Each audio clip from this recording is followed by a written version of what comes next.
অভিষেক বন্দ্যোপাধ্যায়ের দরজা খোলার মন্তব্য এবার কটাক্ষ দিলীপ ঘোষের। আপনাদের জানিয়ে রাখি, গতকালই প্রকাশ্য জনসভা থেকে অভিষেক বন্দ্যোপাধ্যায় যেমন মন্তব্য করেছিলেন, এখনো পর্যন্ত লাইনে 10 জন দাঁড়িয়ে রয়েছে, সঠিক সময়ের অপেক্ষায় রয়েছি, এই দলটাকেই বাংলা থেকে উঠিয়ে দেব, এমনটাই মন্তব্য করেছিলেন অভিষেক বন্দ্যোপাধ্যায় এবং তারই পাল্টা কটাক্ষ দিয়েছেন আজ দিলীপ ঘোষ। প্রথমেই আপনাদের শোনাবো অভিষেক বন্দ্যোপাধ্যায় তিনি কি বলেছিলেন।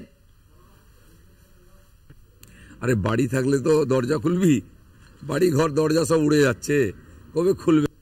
আপনি দল ভাঙানোর খেলা খেলবেন তো?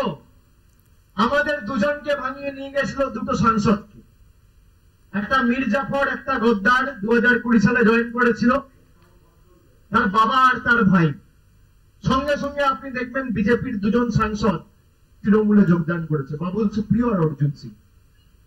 আবার এই ভোটের আগে ইডির ভয় দেখিয়ে তাপস রায়কে নিয়ে গেছে বিজেপিতে, প্রার্থী নেই তো, তৃণমূল থেকে নিয়ে গিয়ে প্রার্থী করছে।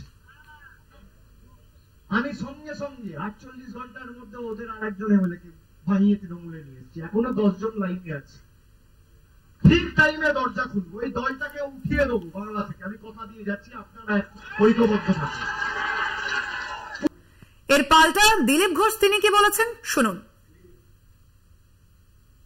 আরে বাড়ি থাকলে তো দরজা খুলবি, বাড়ি ঘর দরজা সব উড়ে যাচ্ছে, কবে খুলবে? আর তুমি হুড়কো ভেঙে ঢুকে যাবে লোকে দরজা।